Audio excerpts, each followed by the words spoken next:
Today we geek out about Cheese Quest.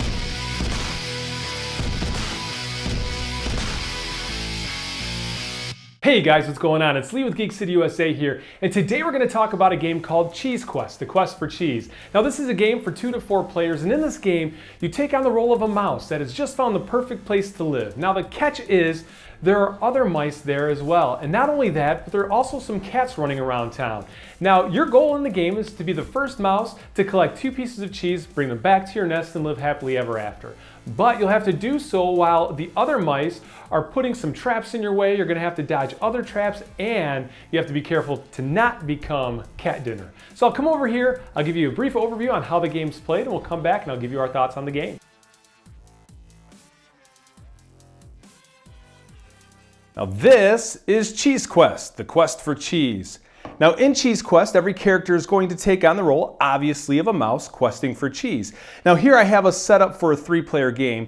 You see over here, each player start by being dealt 2 cards, and every player takes on the role of a character. Now if you look here, there's a really good looking art, you get a player identification, but on the flip side is a very helpful player aid that not only showcases what color you are, but it also gives you the turn order, the actions that you could take, as well as what you do at the end of refilling the pantry, and to discard down. Now when you start by setting up the game, you're going to put these tiles out, but there are a number of other tiles that are in the box that you have to choose from, and these are double-sided tiles. So right there you're going to see that there's a lot of opportunity for replayability to the game because there's going to be different obstacles, like I said, different mazes, so there's going to be a different gameplay every time you play. Now in the game you're going to take on the role of a mouse. You start off in the middle here in the nest, and you're excited because you found the perfect environment. There's cheese everywhere, and you are trying to get 2 pieces of cheese, run out and grab them,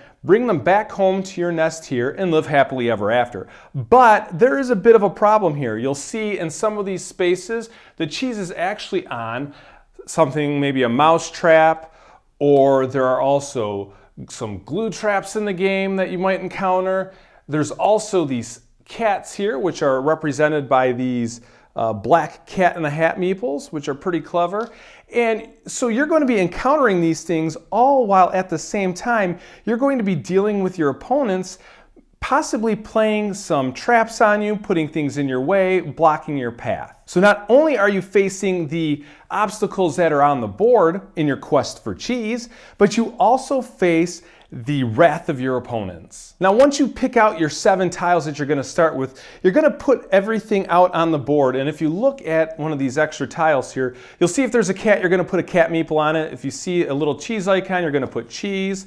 If there's a cat and a cheese, you're going to put both. Some of these have, here's a mouse trap, so this cheese would go on the mouse trap, and so on. Now we'll start off with the pink player for an example here, so let me just flip that card so you can see that that's the player we're working from. But on your turn, and we'll look at the 4th player that we're not using, you have 3 things that you're going to do. You're going to start by removing any yarn or shadow tokens that you've added on your last turn. Now, those are added through what's in here in the pantry deck. Obviously, we don't have any right now, this being the first turn, so we won't worry about that. But then you're going to spend up to 3 actions. Now, your actions are pretty simple. You have 5 different actions you can pick from.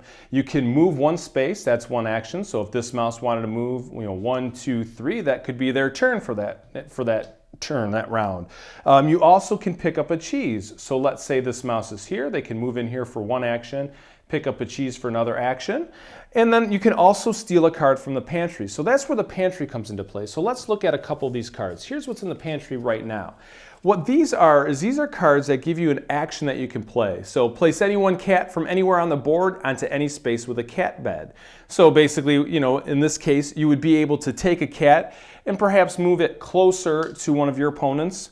You'll also see, like this one here, Prowl, move a cat up to 2 spaces. Again, you're going to play this on your opponent, but these are also valuable because they have these icons in the upper left-hand corner. And what these reference are the different obstacles on the board. So in this case, this has a cat in the corner, so this relates to one of these cats. This one has the trap icon here, so this relates to the trap that's under here. So I'm going to place these back, but just know that on your turn, you may take one of these cards from the pantry. Now, when you take a card from the pantry, you do not immediately refill that. You wait until the end of your turn to refill that. So that's very important to remember because you don't necessarily get the pick of the litter. See what I did there? No pun intended. Or was there? Another thing you can do is to play a card from your hand. So let's look here as the pink player.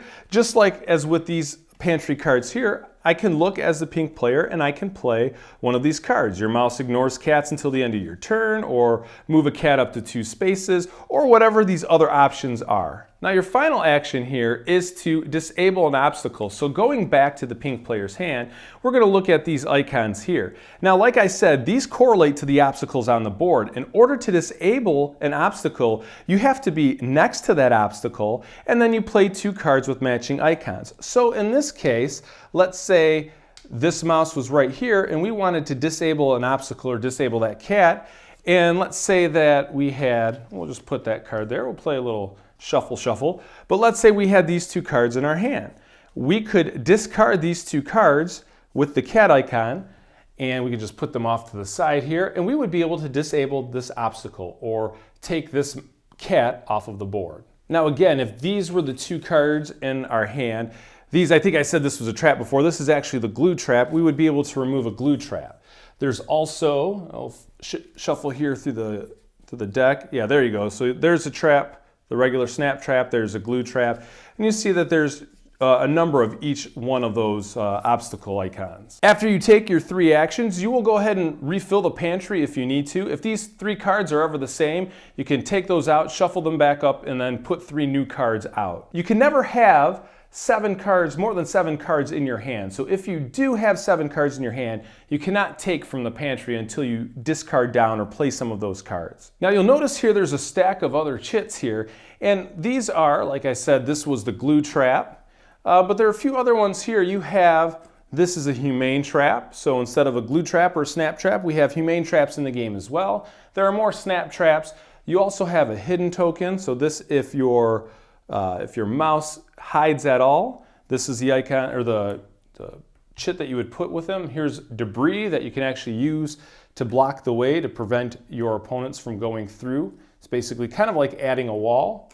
And then here's a ball of yarn to distract the cats. And these are all going to come out as you play the cards from the pantry deck for their actions. Here's a better example. This is the hide if you want to mark your mouse as hidden. It says here, on your next turn, unhide your mouse. You may place it on any adjacent space not separated by a wall. So a lot of different options with what's in the deck. Now just to give you a brief example of what gameplay looks like, let's say we're going to take a couple rounds here. So we'll start off with the pink player. We'll take a look in the hand. We have debris. Place a debris token on any empty space. Cats and mice may not empty this space. May not enter the space. And you have prowl, move a cat up to 2 spaces. So I don't know that we'll necessarily need to use any of these on our first go, but let's see here, is that right? Yeah, there's 2 cheese on that spot, so that looks like a good space to go. So we'll take our pink mouse, we'll go 1 action, 2 actions, 3 actions, and we will stop there. There's no need to refill the pantry, so we'll move on here, and this is the orange mouse. So now the orange mouse in their hand, they have a curious cat, which lets you place any one cat from anywhere on the board onto any space with a trap and disable that trap. So that's pretty good. That cat just took care of that trap for you. And then here you have curious cat, place any one cat, same exact thing. So this is kind of nice because these 2 match, so we'll be able to get rid of one of the cats if we want to. So let's go ahead and do that. Let's show what that works, how that works. So we'll start off, we'll move for 1 action. We'll move for 2 actions. Now we're adjacent to that obstacle. We'll go ahead and we'll play these 2 cards so we can actually go ahead and remove this cat from the game.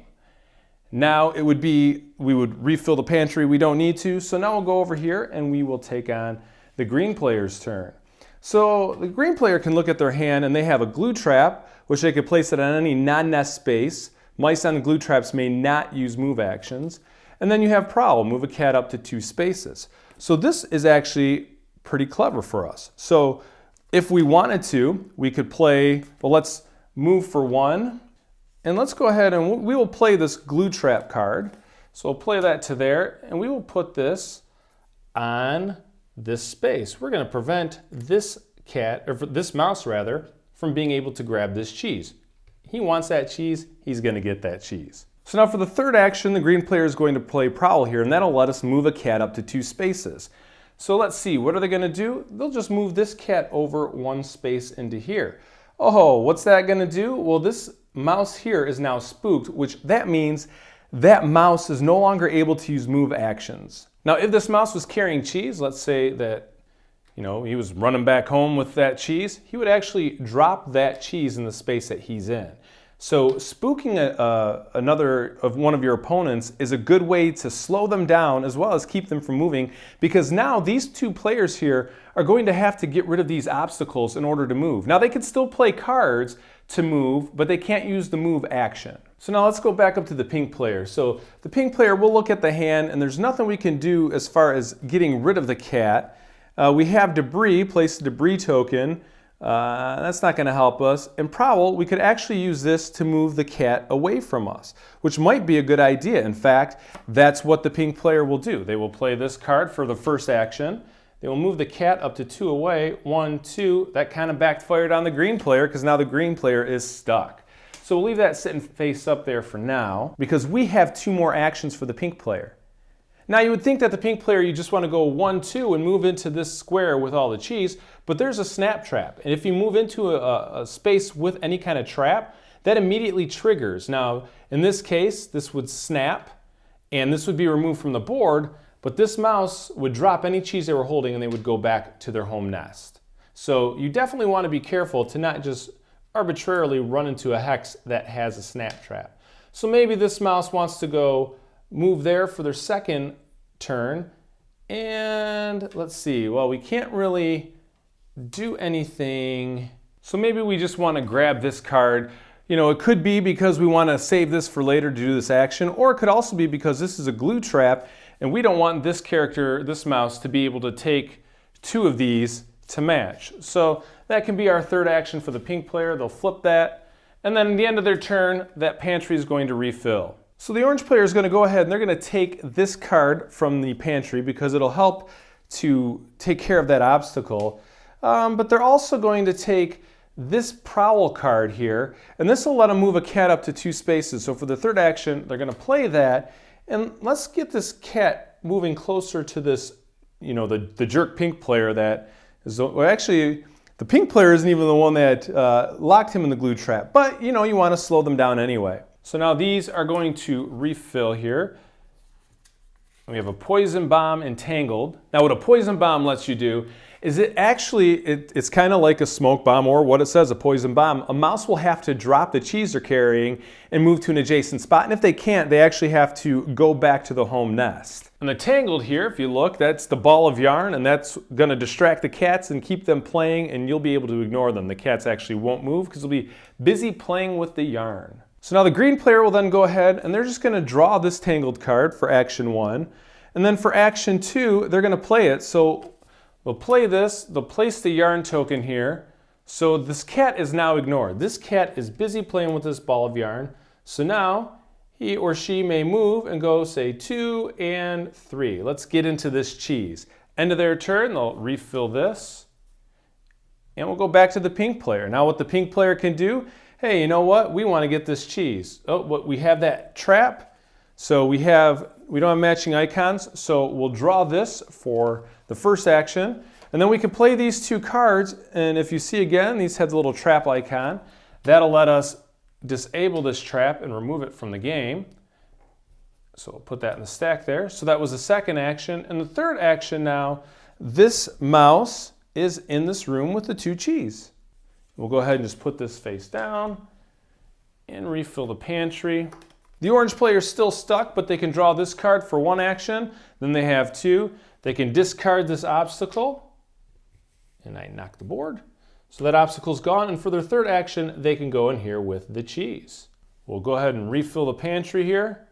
And we'll take the green player's turn. Now the green player can just run ahead and we can go 1, 2, and pick up the cheese for 3. Now, I should say that I'm not covering a lot of the strategy here because there may be a need. You really got to look at these cards. I'm really just showing you the base actions. But a lot of these cards are pretty good to grab because like this one, the player to your left chooses any 2 spaces with the loose cheese. You may place your mouse on one of those spaces. So, a lot of these are good cards that you'll want to grab maybe to hold on to. Move cats. You could see how moving a cat can inhibit your opponent, can also help clear the way for you. But you'll continue on and on until your mouse comes back, you take a cheese and you go back, and the winner is the first person to grab 2 cheeses. Cheeses? Cheesies? Now that's a real high-level overview on how to play Cheese Quest. I really just wanted to show you how the actions played out and what the base mechanics were. Obviously there's more involved when you get into utilizing these cards with the strategy and grabbing these for the future and planning and impeding your opponent and making the best decisions for you. But I wanted to give a high-level overview just to understand the core mechanics. Now, I also want to point out, this is the instruction booklet for the game. And I will say that this is a very well done booklet. You see the layout on everything. It's really concise as far as what your setup is, how to play, your basic 3 steps that are also laid out on your turn order card. But what I really want to show is the breakdown on each of the different cards. This has an appendix that explains each card and gives a little bit of detail on it if you had any questions on how they play. This is also key if you're obviously the first time you play the game. If you want to see what the different cards do, you don't have to go through the entire deck. You can look at the booklet and get an idea for what they do. And there's also a keyword definitions page here, if you can see that tells you what each keyword actually means. Ignore anything that's being ignored is treated as if it's not on the board for the duration specified. So definitely helpful and definitely a well laid out rule book. Again, here's a quick reference for what these different tiles do and how they hinder your opponents or yourself, and also a few more keywords. But again, that in a nutshell is how to play Cheese Quest. Now we'll take you back up top and I will give you our thoughts on the game.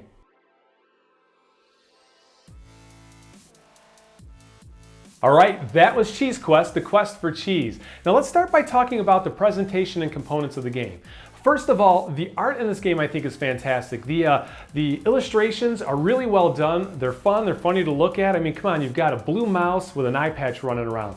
I thought the art was excellent, and I also like the iconography in the game. When you look at the board itself, when you lay out all of the tiles, the iconography really pops, so you can tell at a glance what everything is, where things need to go, and what it means. And same with the cards, everything is consistent from the board itself onto the cards, so you can tell at a glance the icon in the corner what traps or obstacles they refer to on the board. And I thought that was really well done. The components in the game are also really well done. The tiles that make up the board are double-sided, they're good thickness, there's a nice gloss coating to them, as well as the cards. The cards are a good weight, there's a nice finish to them, and the wooden pieces to the game, come on, there are cat meeples in this game, and they look fantastic. I only wish that there were also mouse meeples or even cheese meeples, because you have little discs that encounter little meeple cats. I would have loved to have had a mouse meeple and a cat meeple. I just think it would have added to a little more thematic, but I understand why maybe they didn't go that route, because obviously if you're stacking cheese on a mouse, it's easier if they're discs, and the discs stand out as well. So in fairness, that's cool, but I love the fact that there were actual cat meeples in this game. All right, let's talk about the gameplay of the game. Now, on a turn, you're going to get 3 actions, and you can pick out of a list of 5 actions, which involve moving, maybe playing some cards to disable an obstacle. Maybe you just want to pick up your cheese and run with it. Maybe you want to play a card which will put an obstacle in your opponent's way. Nothing says I love you, buddy, than putting a glue trap in between your opponent's mouse and that cheese that they're going after. Or you can even raid the pantry, which lets you draw a card. I definitely thought that the stealing a card from the pantry was a good name for this, considering that you're a mouse. I thought it was pretty thematic. But the gameplay itself is easy to pick up. It's the turns are quick, so you're going to do your 3 actions and you're going to move on, and so there's not a lot of downtime to the game. And I want to jump to the audience now, because I think that a little bit of the gameplay is going to roll into the audience. So the audience of this game makes the perfect family game. It's something that your kids can pick up. I know I played this with my kids quite a bit, but you can also play it with regular gamers, non-kids. It's definitely not a game that's limited to kids, although I do think it is perfect for family game night. But with that, the gameplay, there's just enough strategy to it that makes it easy enough that you can play it with kids and they have a chance, and it's something that they can pick up quickly and understand the base strategy of getting the cheese to the exit the quickest, or to the nest the quickest rather, and all the while trying to impede your progress. But if you're playing with regular gamers and you're not playing with kids, you can go a little bit deeper on the strategy, whereas maybe it's not advantageous to just grab the cheese and bolt with it.